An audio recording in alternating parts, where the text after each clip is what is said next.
Hello, hello, and welcome to the very first episode of our brand new podcast. My name is Chris, and this is Teena. Say hi, Teena. Don't tell me what to do. Hi, I'm Teena, and this is Chris. Say hi, Chris. Whatever. Rude. So we've been friends for 30 years. We met in high school, and he just won't go away. For some reason, we have remained friends this entire time. And now that we have hit the 30-year mark, we thought it would be the perfect time to inflict our friendship upon the world. So we started this podcast. And ready or not, here we are. So come with us as we talk about generational conflicts, personal development, and overall dumbassery of life. Oh, how special. Sounds like a lot of fun. We're going to tell some stories. We're going to spill the tea. We're going to talk hot gossip and all the fun stuff. The entire time, we're going to be making fun of each other and tormenting each other ruthlessly. So join us along the way. Don't say that, you dork. Why would anyone listen to that podcast? I know. I'm not sure anyone will listen to the podcast, but hell, we're here to find out, right? Right. Right? All right. So let's get started.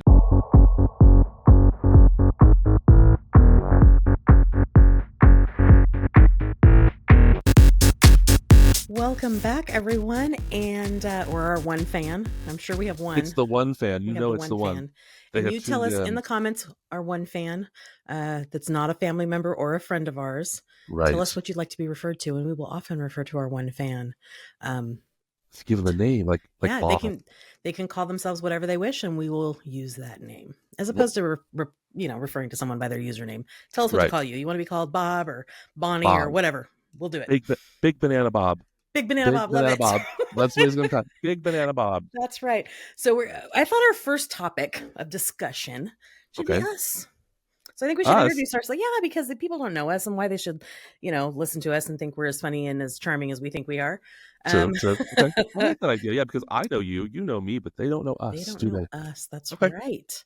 So I thought what we'd do is we just introduce ourselves, give a little bit of history, backstory, whatever, and then we can talk about how we met.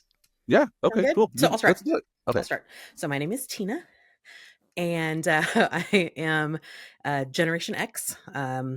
50 plus. We're going to say 50 plus. I have 2 children. I'm married. Been married for almost 30 years.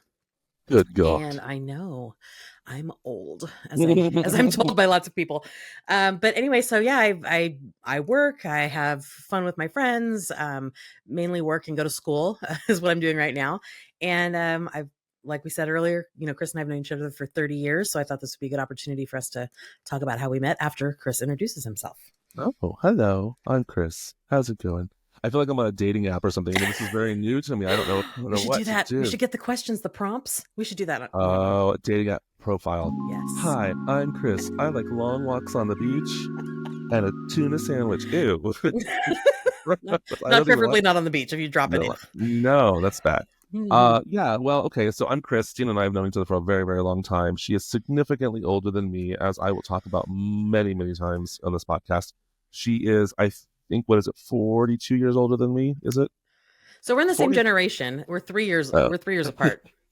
Jerk. 3 years, yes. We're both Generation X, although she might as well be from the silent generation. Oh my God. Wow. But, I mean, I digress.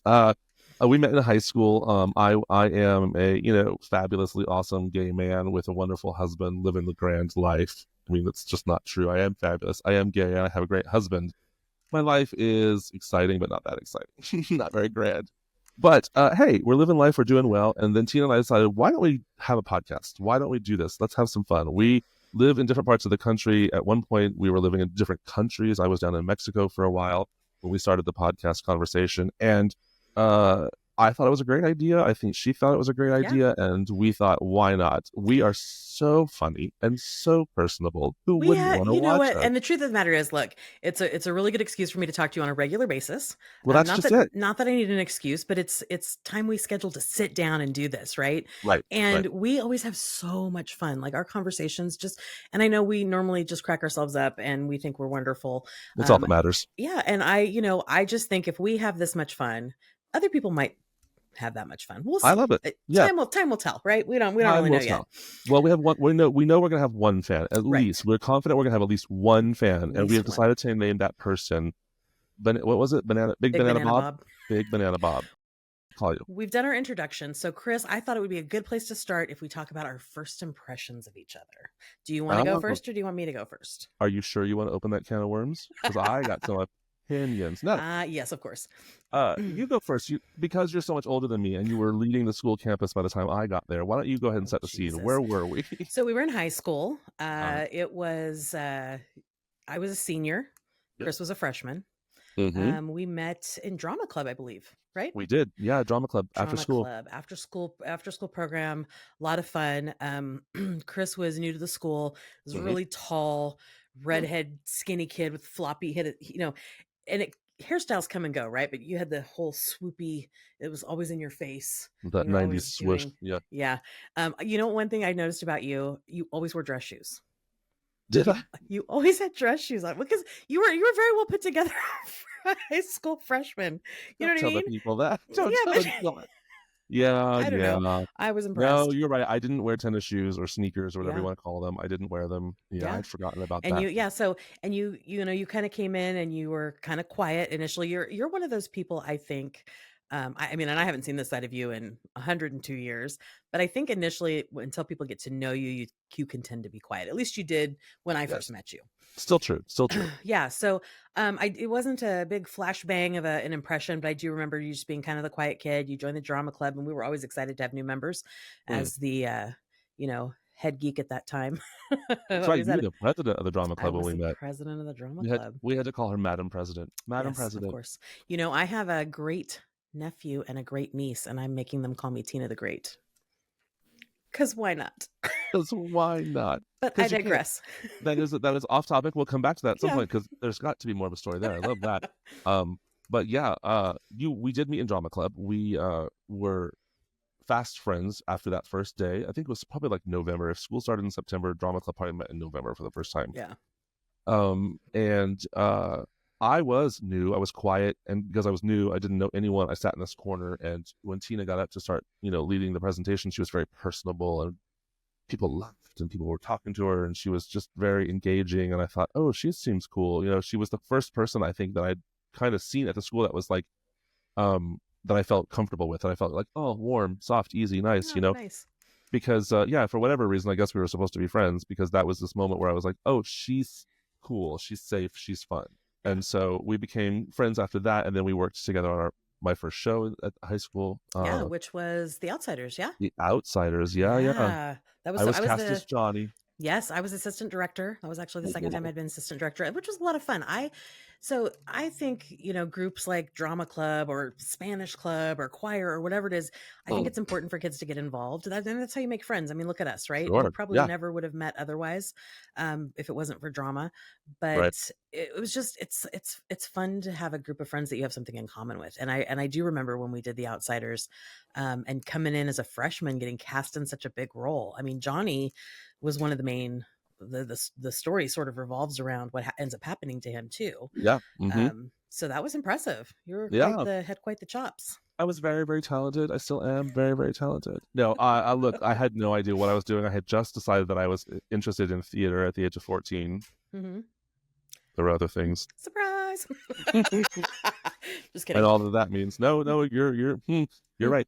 And so I thought, I'm gonna audition for this play. I have no idea what it was. I didn't know about The Outsiders. I didn't know anything. And if I remember correctly, I think I read for every single character. Did you? I think I could. And she was like, okay. And I was like, this one and this one. Yeah. And then I got cast as Johnny, which I was like, cool. And just that started my whole experience in theater. Honestly, it really did, which lasted another 25 years or so. But I did not know at the time what a scandal it was that I was cast as Johnny. Yeah. People were pissed. Apparently people were mad. And I get it. I've since understood. I've since learned what the big deal was, but it was a freshman coming in and stealing a lead role from a senior. Yeah, and that's right. That's exactly right, because a lot of people who are involved in drama or anything, if they're in choir, singing a lead, whatever, your senior year is your last year to do that. That's the last hurrah for you, right? And the good thing was our drama director, Henry, as we affectionately called her. Love her. Hi, Henry. Hi, Henry. But she did 2 shows a year, which was nice because it gave more of an opportunity. But I remember auditioning. Our second show of the year was The Miracle Worker, That was the big show at the end, and I Right. remember specifically auditioning for that. So I had been assistant director. So I'd been in drama since I was a freshman as well, and I met, Uh-huh. made friends there as well. And I didn't get a role. I didn't get a big enough role. And granted, The Miracle Worker, what's their three main characters?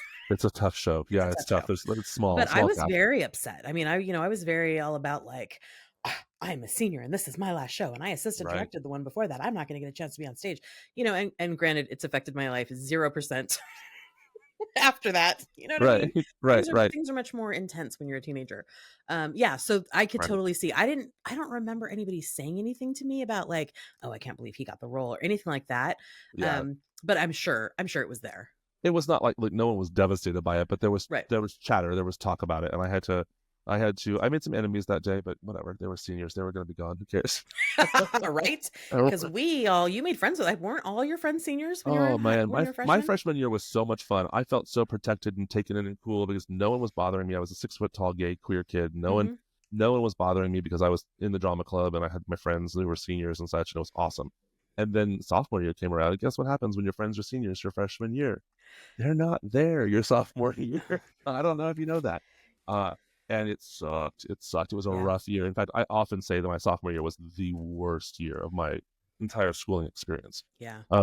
It was so bad that I didn't go to school. I carried on the trend that you and I started together, ditching school. That's Nice. right. Remember that? Well, so here's the problem, and this is where I think I was a bad influence. Oh, Even though it might have been your idea to ditch. I'm So pretty sure it was. so I, as a senior, so I was a little bit of a I don't know, I guess I was a little bit of a Nerd. nerd. But I wanted to get ahead of stuff. I'm in certain areas of my life, I'm kind of a planner. Like I'm trying to Yeah. see, I want to make sure I'm available to do those shows, right? My senior year, and you have Yeah. to drop your seventh period class and move it over and all of this stuff. So, Right. I had taken summer school the previous 2 years to get ahead. I took my history and then my political or my government class in the summer so that I didn't have to Voluntarily. voluntarily. Wow. So that I didn't, and it was funny because when people would say, like family member, I would say, oh yeah, I'm going to summer school. They're like, oh, what'd you fail? I'm like, Right. I didn't fail anything. I'm going because I want to get ahead. And they're like, oh, Right. that's weird. But so anyway, it worked out for me that I had a first period PE class and a seventh period PE class so that I could Mhm. drop both of those and shift my schedule I halfway through see. the year. So I didn't Right. need those classes. They were kind of placeholders for me. So I ditched a lot. Chris and I would ditch and jump in my car, and we did the coolest thing that you could possibly do when you're high school kids driving off campus. What did we do, Chris? Where did we go? We would go to the wealthy parts of town and drive through the neighborhood and look at all the pretty houses. Yes, we would. And if I owned that house, oh, I would like to live here, and this Oh is what yeah. I would do. Oh yeah. Yeah. Well, look, I still have a huge passion for architecture and real estate. I think you enjoy real estate as Yeah. well. I think, there's just always been something I've enjoyed looking at it. And when we were coming up together in high school in our town was expanding. Yeah. Our town, there was a lot really of was. growth and a lot of people moving to town. So there were a lot of wealthy neighborhoods going in. Yeah. Who wants to go to the mall? Who wants to do this? Because by the time we were ditching school in the 90s, in 1990, 1890, people were looking for us, Yeah. right? They're looking for Oh, you out on the yeah. streets. They're looking for you at the mall. They're looking for you at all the places that you're going to hang out because they're not supposed to be hanging out. You're supposed to be in school. Right. So where do 100%. you go? You go drive around the neighborhoods, just chat and gab and point out houses, and that's what we do. Yeah. For most of our PE classes, first period PE class. As a result, I think you know this, I ended up taking PE every single semester of my high school career until the final year of senior year because they kept giving me PE at first period or the period following lunch. Either way, I wasn't going. I was not interested. Yeah, and growing up and being in Central California in the summertime, if you had PE, oh God, you had to have PE first or second period. That was it. That's You weren't it. getting Yeah. me to do anything other than that because 100. And I mean, it's not- 100 is a mild summer day here. It's like Right. or where we were, 105, 108. I mean, Right. it got pretty And hot. granted, we weren't going to school during the summer, but still, as we were approaching, it was No, but hot enough. the summer there starts in what, March? You know what I mean? Like it starts Yeah. getting hot, Yeah, and it yeah. stays hot through the end of October. So Do- you get it on both ends. Do you remember that our school schedule was affected by the temperature, the daily Yes. temperature? That So- if it was, would you remember what it was? It was over 100, right? It was over 95, we were out at 2:30, and if it was Okay. over 100, we were out at 12:30. Yes. And so because our school we went to an old high school. So Yeah. the high school we went to, my in-laws actually both graduated from. Wow. So that school's been around a long time, and they didn't have AC. There was Right. We had no no air AC in the conditioning. school. Right. And so you couldn't, yeah, I mean, In they've any of the since fixed schools. that. Oh, Right. that's right. In At the any of the time, schools. all the schools followed that schedule because I don't think any of them, maybe BC or maybe BHS had it, or Yeah. who knows. But no, we didn't have air conditioning, and so they couldn't keep us in on hot days. So if the newspaper said it was going to be 100 degrees that day or above, we got out at 12:30. Yep. Yeah. So crazy time. They ended up having to we ended up getting a couple extra days tacked on depending on how many times that happened. Right. Because, we also used to have fog delays in the morning, where most of the country is used to snow delays. We would have fog delays because it was such thick fog. That Tool fog gets so bad. Insane. It's insane. Thule fog. Okay, I knew I was Thule fog. wrong. Yeah, but it's so thick. Like it's weird because I was noticing it because we had some fog, and it just sits right off the ground sometimes. So thick. Yep. And but it's so thick you can't see the grass. Like you be standing there, you can't see below. You can't see if you stick your hand out in front of your face. It's difficult. So it's lightened up because I think the town has expanded so much. It's not as bad as it used to be, but it used to be horrendous. Yeah, school buses couldn't drive. They had to wait 2 hours for it to clear because it was too dangerous to drive. Absolutely. Yeah, I loved it. I'd wake up in the morning and look out the window, and if I couldn't see my lawn, I was like, yes, delay. Or when they messed up and they didn't call a delay. That was bad every once in a while too. I'd get up and I'm like, oh, there's got to be a delay, and then you'd watch the news or you'd listen to the radio because they always went through and said all the fog delays. And then you didn't get one. What a bummer that was. And then you had to drive in the fog to school. I do remember a couple times driving in that fog, and people are insane. Did you know that it's actually? Oh, I hate it when people say studies show. But there's studies show that when we are driving in fog, we naturally speed up our car. We drive faster in the fog. Because of limited visibility, we lose the visual markers of things going past us. So the visual of how fast we're going is gone. So instead of inherently slowing down, we speed up. Studies show, right? That's correct. The more you know. I know. I found that was really interesting, and I was like, "Well, I have Thule fog experience to suggest that it's absolutely true." People driving like idiots in that fog. Crazy. Oh yeah, there's been a few horrible accidents there, but yeah. So it was an interesting thing. High school was interesting. I actually really liked it, mainly because I looked at it from the perspective of where can you go and hang out with your friends all day, right? You don't get to do that at work. I mean, sure, you make pals at work, but there's also people you don't like at work, and depending on where you are. So yeah, I really had a good time in high school. I know that your experience was not exactly that. No, and we'll talk about this a lot throughout the podcast because it's a big part of Generation X. It's a big part of how we handled school and all those kinds of things. But no, I hated it. I hated every single solitary day of high school, except for when I was doing theater. Yeah. When I was working with the drama crowd, that's where I belonged. That was fun. It's the only reason that I didn't drop out of high school was drama. It was the only reason because I couldn't do plays if I did. So I dropped out. So that's what kept me in. And you had to keep your GPA up. I did. And my senior year, I got in so much trouble. They threatened to cancel the whole show because you have to tell that story later. I want to hear that story. I did not know that. They threatened to cancel the whole show because of me, and a lot of people were, it was bad. So we'll talk about that. We'll talk about high school. We'll talk about all kinds of stuff. This is a great little end to our introduction, I think. Yeah, no, I think it's great. I think we'll stop here for this. We're going to be talking about all kinds of stuff. We have fun little icebreaker games. We have all kinds of things that we're going to talk about. So you'll get to know us a lot more than you probably thought you wanted to. Ever would want to. But if you have questions about us along the way, Big Banana Bob there in the comment, if you have a question for us, sir or ma'am, please let us know. Let us know. Send us some information. Let us know whatever you want. You can ask us anything. We probably won't answer most things, but hell, you never know what we'll answer. Teena's an open book. I'm an open book. You're not. You don't have to be respectful with me either. So. All right. Well, we're going to wrap this up, and we'll be back in a little while with a new segment. Bye. Okay. Bye.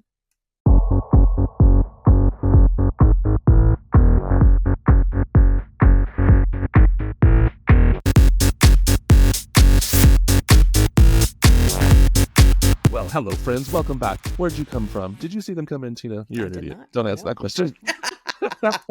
Hey. I know. She's not an idiot. I'm an idiot. I'm the one that insisted the audience came into the room that doesn't exist. I think we should play icebreaker questions. What do you think about that? Okay. Do you have some prepared for us? I'm talking to you, camera friend Teena. What do you think we should play icebreaker questions? I have some. Good. Yes, I absolutely do. Let's do it. Cool.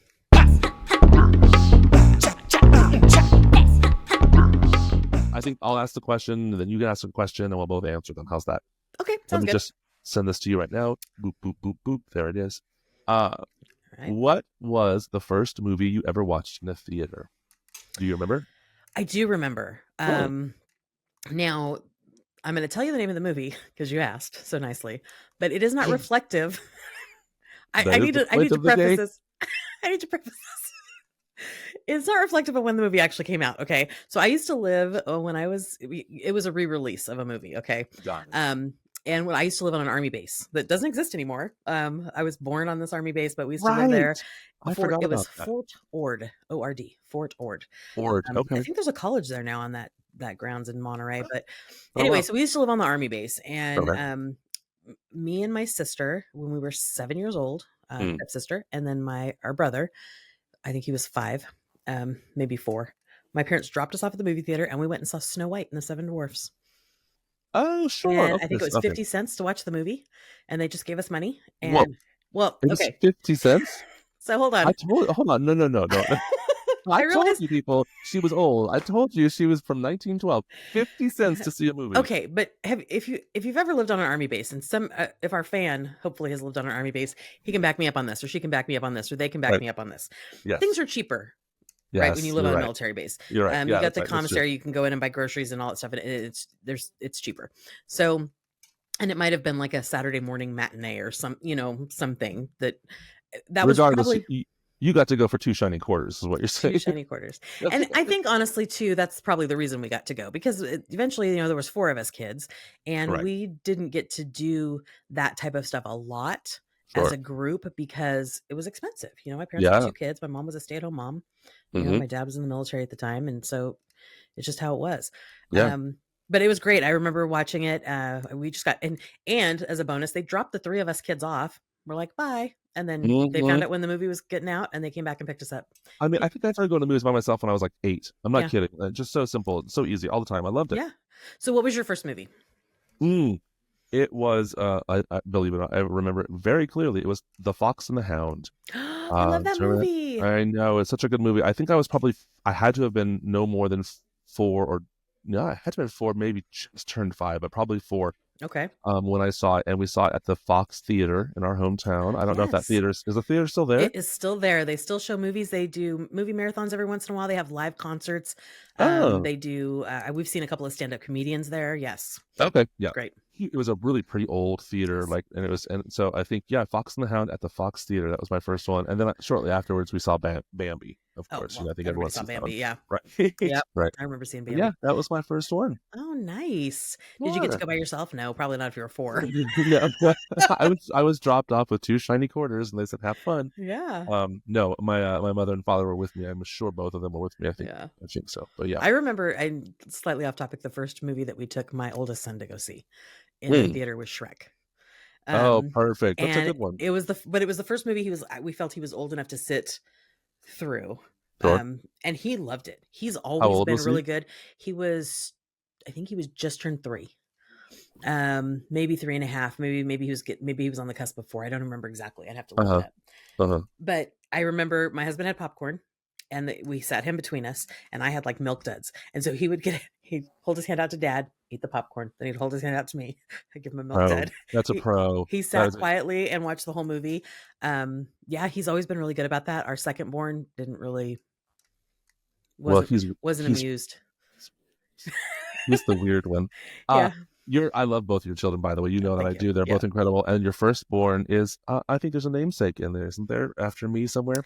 His middle name is Christopher. Yes. Oh, isn't that nice? Well, see, I gotta tell you, my absolute favorite thing to eat at the movie theater is Milk Duds and popcorn combined together. Oh, do you let it get all melty, and then it?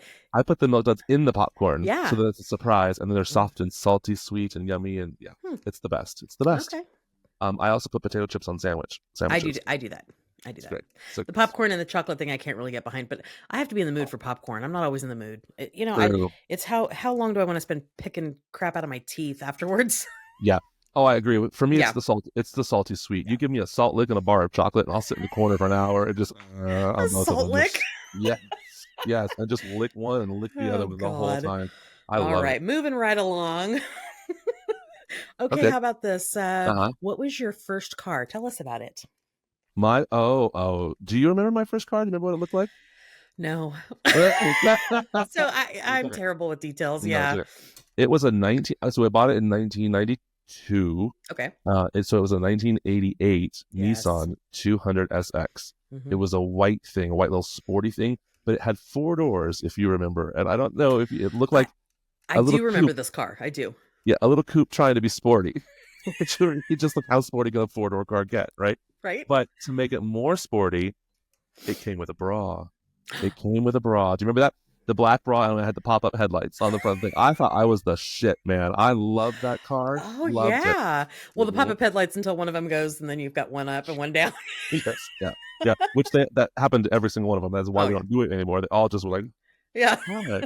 Get crazy. Got to replace the And whole then motor in the headlight. Yeah, it's a big pain in the butt. ridiculous, but loved it. I loved them. They went up and down, and Oh boy, yeah. we were easily entertained back then. This was before anything was digital in your car, before Oh anything yeah. else, any Oh of that. yeah. And your first, I know your first car. Do you remember it? So I actually have, well, I kind of have two firsts, and as you guys will all get to know me, I never have a simple answer to a question, right? I need more information. I've got to give you details. True. It's just my personality. It's my little Some call ADHD it. kicking in. I was gonna say some call it ADHD. Yes. Better now that I'm medicated. So take your medicine, people, Yes, if you do ma'am. need it. Anyway, so the first car that I drove, we had a family Well, car. My sister and I got our driver's license at the same time. Fun mhm. fact: our driver's license numbers are one digit off. I think mine ends in a 7, hers ends in an 8. That is the Otherwise, benefit of growing up in a podunk town. That is oh, ridiculous. That shut is up. so silly. I grew up in that podunk town too. It's a ridiculous town. I know, All but right. my parents had a Honda Accord, a purple. It was like a maroon color, Yeah. and we drove. Yeah. We shared that, right, because we went to school together. Yeah. And that was our first car that we drove that we considered ours. It was an old. It was an Yeah. old. It was very clean. My parents kept it really well. We continued that, but it was an old car. They It eventually was sold it. perfect though. It was, yeah, Yeah. but that was the car we ditched in. That was the car we Oh. left Mhm. school in. That was the car because you and your sister would share it, but for whatever reason, I don't remember. She didn't need it during the day. You always Yeah. had access to the car during the day or something. Sometimes I would have to go because she ran the student store. So sometimes I would have to go get the Oh, keys from right, her, and right, then yeah, go then we ditch. But yeah, so that was the first car right. that I drove regularly. But the first car that I personally owned Mm. um, was a little Dodge Champ. So it was a little It four was. door. Yeah, it was. You might be remembering the first new car that I owned, Yeah, yeah. which That's was the one okay. thing. So I bought the Dodge Champ. My parents bought this for me. Well, they helped me buy it. I had to pay the insurance. I had to save money because I babysat. I did, Mm-hmm. I had a job doing that forever since I was 12. Ever. Yeah. Um, I had a regular gig because I would come home from school and go right to our neighbor's house and stay there for 3 That's what I hours remember. every You were single day. babysitting every Yeah. single day you worked. Yep. And so anyway, so I bought the Dodge Champ, and I think I had it for, I don't know, maybe 6 months. I don't think it was that long. And the head gaskets blew up in the whole car. I mean, I think we paid, and don't quote me on this, maybe $1,200, $1,300 for that car, like Yeah. all in. Yeah. And it was more than that to replace. I don't even know what a head Yeah. gasket is. I just know it was bad. It like It melted, and blew up. yeah, Yeah. it did all kinds of other damage. And so then my grandfather co-signed for me to get a brand new little Hyundai, which Yeah, I that's the one I'm thinking loved. of. That champagne colored Hyundai. Yes. All right. Yep. Yep. Had that Yeah. forever. Although I will say, I liked the fact that we had to drive those beaters first. You know what I mean? Oh Because my gosh. just the Agreed. whole babying the car, and it's like your first love, right? You're just like, oh, be careful with my Yeah. car. Oh yeah. Because you The knew we were gonna best. get another one. True, right? One of the best things my father ever did was not let me get a brand new car when I first turned 16. I wanted a brand new car so bad. I was very, very obsessed with status and looks and opinions and of all Of the course. people. And Yeah. I grew up in Southern California in the 80s. It was everything. So Yeah. I wanted a new car. I wanted the 90210 experience. And my dad was like, "You're a fool. We're not those people. No way is that happening." And Right. it was one of the best. He said to me, "You're going to drive your first car into the ground. No matter what you think, you're going to drive your first car into the ground." And Yeah. he was damn right. That little used car that I got was like five grand or 6 grand that my dad helped me finance. We had to finance it, but Yeah. I paid for the insurance, and I think he helped. I put the down payment down. I think he helped me with the monthly payments. Anyways, it was my first car and I friggin' loved it. But my God, I drove that thing into the ground. Yeah. I ran over things. I bumped into things. I backed into people. I mean, I was all over the place in that car. Statute It of was rough. limitations has run out on that, right? That's Hit and right. run stuff. They were fun. Yeah, it was rough, but I mean, so I'm glad I never got a new car. It was years. It was I don't remember when I finally got a new car. I was well into my 30s, I'm sure. You know what's funny? That new car that I got. So I had the Dodge Champ, and it was a piece, and I spent a lot of time washing it and babying it. Then I got the new car, and you know who was the first person to wreck my new car? The first person and the second person to wreck my new car? Who? My mother. Both times. One day I Really? was laying in the living room, as I did. We had a big TV that sat on the floor, and I would lay on my stomach and watch Yeah. TV. Yeah. And my mom came in carrying a piece of my bumper. And I was like, what? Hold the phone.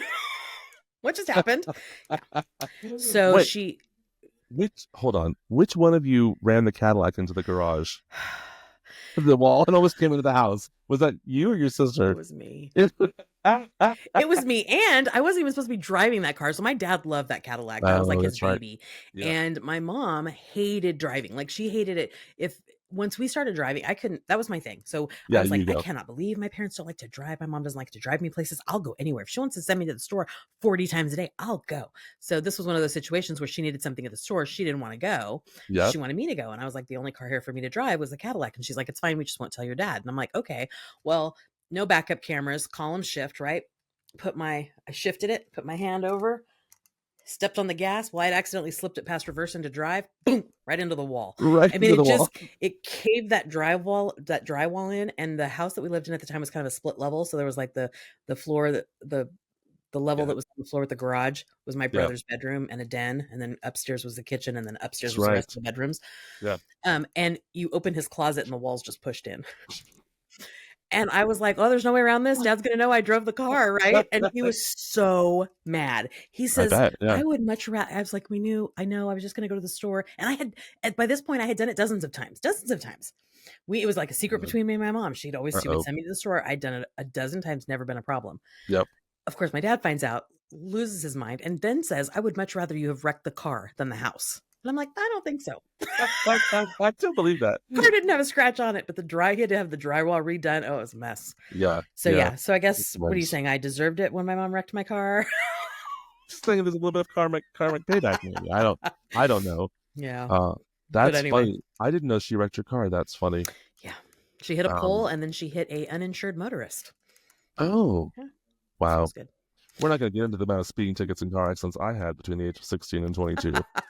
We don't have enough time today. Maybe later. And the laws in California have changed since then because I would not have a driver's license today if it happened. Yeah, that's not good. I think I had 6 or 7 speeding tickets before I left California to move to New York. I'm not joking. And then there was one accident that wasn't my fault and one that kind of was.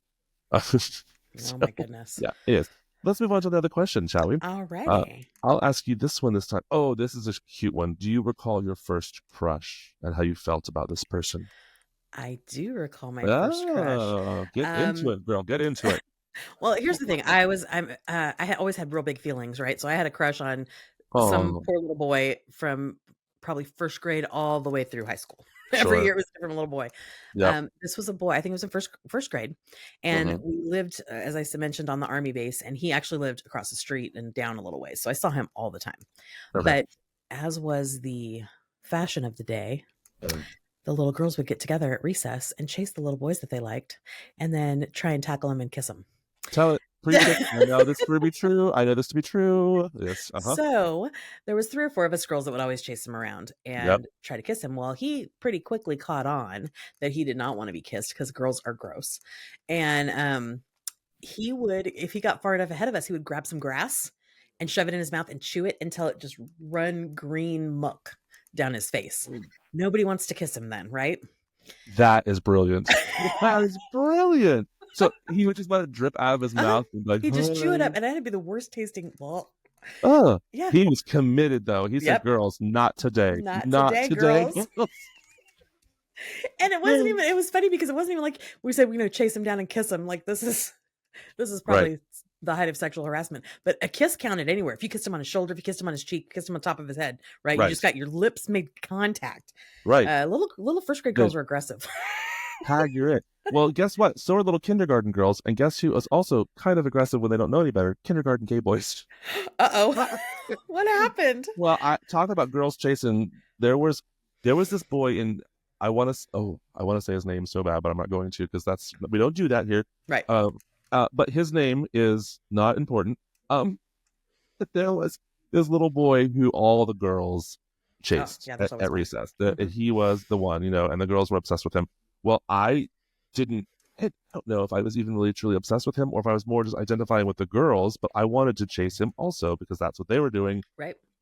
And of course, because I was the boy and maybe a little bit faster than the girls, I caught him. And so I kissed him like you're Scandal. supposed to do. and Yeah. and everyone freaked out. All the girls, ah. Oh But yeah. then nothing happened. There was no conversation or nothing about it. And Kate, oh, I almost said his name. The kid, Mhm. there was nothing. There was nothing. Right. But I knew in that minute when the girls reacted the way they did, it Uh-huh. was the first time I knew, oh, maybe I'm not supposed to be that. Maybe I'm not supposed to do Oh. that. And so that was my first real crush. And then I had another crush later with a girl because I was crushing on boys and girls all the way Yeah. through Mhm. high school. And then I crushed on a girl in third grade was my first kiss. We kissed at the behind the chimney of our neighbor's house. You were fast kissing it.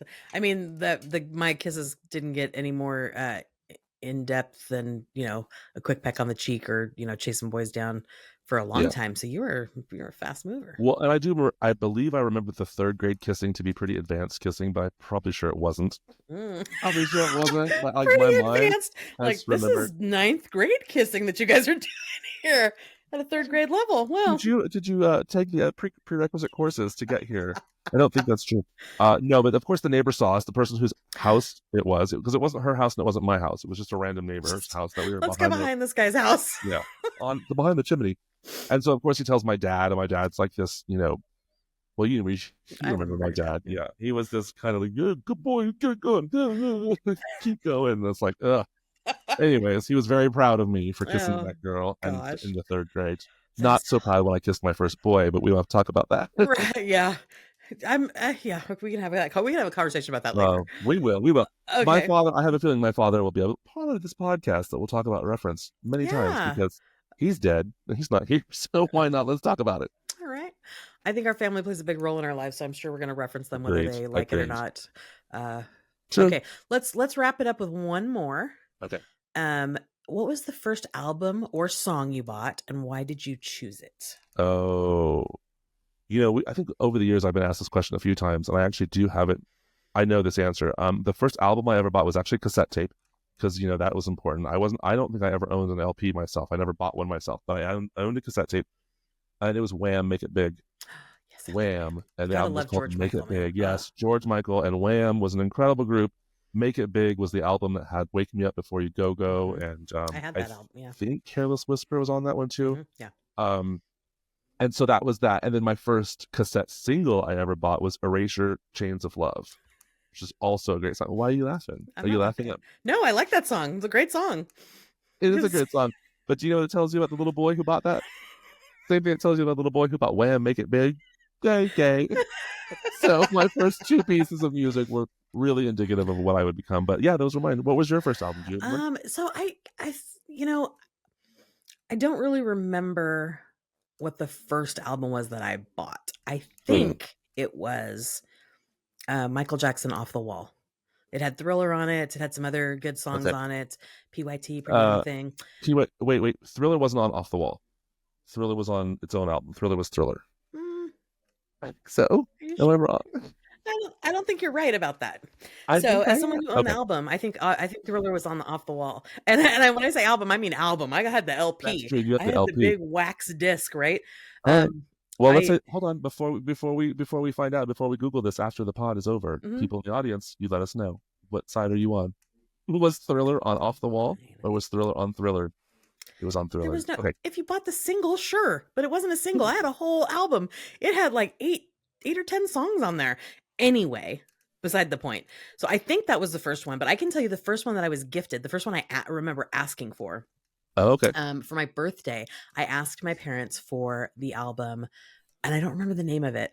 But anyway, it was the Culture Club album. It was one that had Karma Chameleon on it. Yes. I loved Boy George. I loved all of it. How could you not? Yeah, brilliant. Music in the 80s was just there's no other. And I know there's people that don't agree, but music played such a big part. They're wrong. Yeah.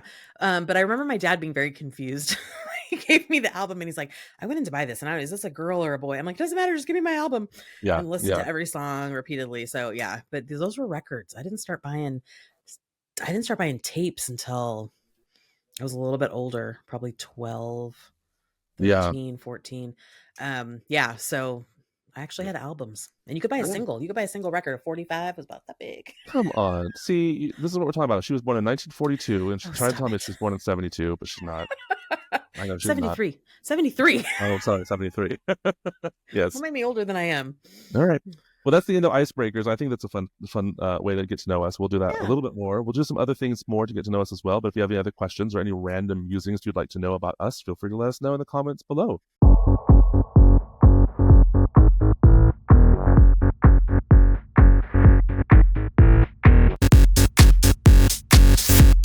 All right. Hey, hi, we're back. Guess what? We have another segment to talk to you about right now. I feel like I'm a salesperson. Let me tell you about this segment. No, I thought it would be fun to come up with a segment.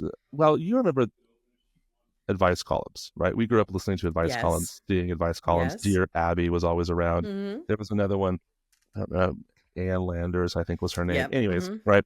So these advice columns, and they're actually still around. I didn't know this. They're still around in their own original form. Dear Abby is now run by her daughter and has the name and everything, Actually, right? I think I did know that. I Right? heard it somewhere. Yeah. But then there are other blogs and such that have their own advice columns. So I thought it'd be kind of fun to revisit some of these ideas and go back in time and read some of these old advice columns and see what the problem was, what the advice was given, and what we think about it today. So yes, let's do it. This is a new segment called Advice Nobody Asked For. For this segment, I went back in time to the Dear Abby archives. Okay. And I went back to December of 1991. So we're talking, what, 30? Don't make me Shut math. your mouth. It's so Do hard. not say the 90s was 30 years ago. I know, It just makes me feel old. I don't. It So my does. husband, here's a rule in my house. It's over 20 years. That's it. You cannot say 30, 40. I don't want to hear any of that. You can say over 20 years ago. Over 20 years ago. Thank you. Almost 2 times that. Sure. In December of 1991, somebody wrote, Dear Abby, with all this talk about condoms, now let's remember, this is 1991. So AIDS and HIV are still very much an issue, right? Mm-hmm. This is the time that we grew up learning about sex. So we had Right. condoms were everywhere. Yes. Literally. As they should be. As they should be. And Yes. this reader has a problem with it, and you'll see why. Oh. Dear Abby, with all this talk about condoms, there's not a word about how to dispose of them safely. Are we assuming that condoms are used only in the privacy of one's own bedroom? Or do we see the real world and know that they are used anywhere and everywhere? No mention is ever made of sanitary disposal. To a casual stroller, it would seem that the accepted disposal is gravity. A walk in the park, and guess what? Your toddler just picked up an interesting little item. Or one cuts through the parking lot and finds evidence of what has been going on, or what has been going on at an earlier time. Like this person, okay. Please, can't we protect others from the very thing the condom user is protecting himself from? As a mother of a toddler, here's where I get confused. As a mother of a toddler 40 years ago. Wait. Right. So in 1991, she says 40 years ago, her toddler, she was appalled when she found a balloon and was blowing it up. With the enormous increase in demand, condom manufacturers can well afford individual packages that unfold to make a proper receptacle for disposal. I hope this makes your well-read column. Mrs. E.S. in San Diego. To which Dear Abby replied, Dear Mrs. E.S., thank you for an excellent suggestion. I hope the condom manufacturers pick up on it. It would be a public service. That was it. So I have so many questions about this. Right? I'm made of questions. Literally made of questions. made of questions. Why don't you start, since I've just dropped this condom bomb on you? What do you think about this situation? Okay. Right? Okay, first of all. Right? So first of all, I will say I do agree that people are pigs. They can be, right? Right. I can tell you as recently, I mean, not 40 years ago, because, 20 plus years ago, whatever. 20 plus. As recently as 2 weeks ago, I was driving through, we've got a big soccer complex by my house, and I was listening. So I do this sometimes. I was listening to a song, and the song had just started, and I wanted to hear the whole song, and I was so close to home that I just took a little extra drive, to make it a little longer, so I could listen to the song. Yeah. Well, I pulled through the soccer complex in this parking lot, and I was kind of just driving slowly through there. and I got a text and I wasn't hooked up for whatever reason. Anyway, so I pulled over to check the text. And when I pulled over, I was like, what is that? I just saw something, and I opened my door and looked, and it was a used condom on the ground. So I will say, Right. people with all sorts of things don't use the trash cans that Right. are literally 5 feet. True. Where that was. True. So that is, yes, horrifying. But I don't know. Maybe in some areas it's a bigger problem than it is in other places. I think common sense says you throw things in the trash can. Right. Like, you know what I mean? I don't think you need to reinvent something. First of all, let's be a little practical here. We've all seen a condom. If you haven't seen a condom, go ask your mom. Yes. Whatever. Yes. The True. packets are what, 1 by 1? Right. Roughly. Yeah. You're going to stuff a used condom back into that little thing? Or they're going to have a bucket. It's going to be a little bucket or like a box coming out of that condom wrapper. Come on. Let's just, You tie a knot, you throw it in the trash, you move on with your life. So I just think this is a whole thing about, I don't know. And she said it happened 40 years ago. The letter was written in 1991. And she said 40 years ago, her toddler I think she's saying in 1991, she is seeing this increase of used condoms all over the place. Oh, and also she has a story to relate that happened to her 40 years ago. Well, it was poorly written. Terrible. And she should go back to school. That's what I have to say. Yeah. I mean, I still, in this day and age, on Beyonce's internet, I still even see people, on Beyonce's even on Beyonce's internet. No, but in real life, even I see people chuck stuff out their window when they're driving all the time. Yeah, so all the time. I see, people flick lit cigarettes out of their car window. Sure. I've seen people sitting in a parking lot, roll their window down, dump and then roll it up and just sit there. Mm-hmm. So I'm just like, we all need to learn to use trash cans. And pay attention to what you're doing with your toddler. I've never taken my toddler out. I mean, look, we're not gonna parent blame, any of this or whatever. No, but seriously, like, come on. Look, here's my 2 cents on the situation. Okay. I understand the public disposal of condoms is gross. I lived in New York City for 16 years. Okay.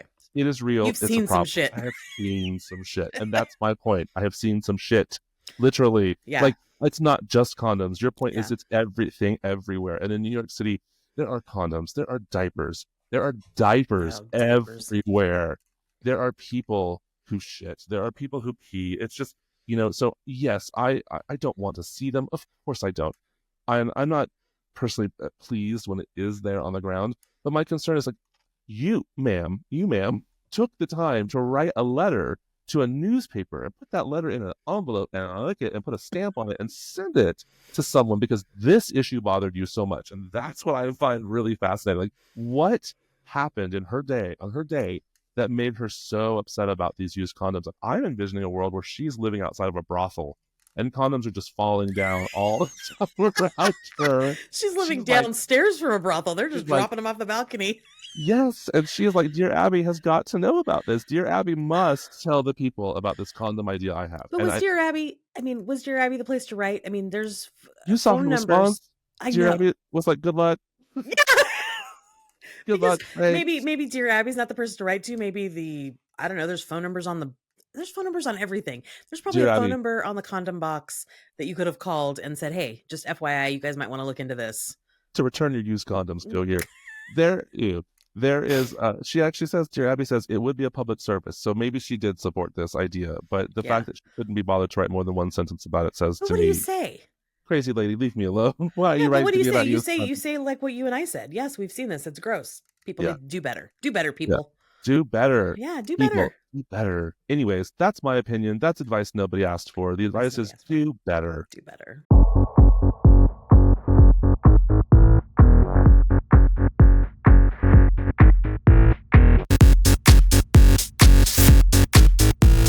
Well, friends, that marks the end of our very first episode of our brand new podcast. Tina, what'd you think? Well, we did it, and that's something for sure. It is. I just hope people are going to watch. Me too. But if they don't, we still had fun, right? We still had fun, and we created our own little weird time capsule thing, so I love it. Right, and who wouldn't want to watch that? Who wouldn't want to turn into that? I totally agree. Let's watch some Weirdos time capsule. Okay. Let's get this pod out there and see what the world thinks. I think it's going to be a pretty small world for a while, though. I don't know. Maybe people are going to listen to it. No. Superstardom overnight. You think? For sure. Okay. And of course, we're going to need everybody's help to get it out there. So please give this video a like if you had a giggle. Leave us a comment. Tell us from where in the world you were watching. Please share our podcast and tell your friends about these two midlife weirdos determined to have fun or die trying. And we're going to be here every single week. And we hope to see you here along the way. Come on back, folks. Thank you for watching. Say goodbye, Chris. Goodbye, Chris. Bye. Bye.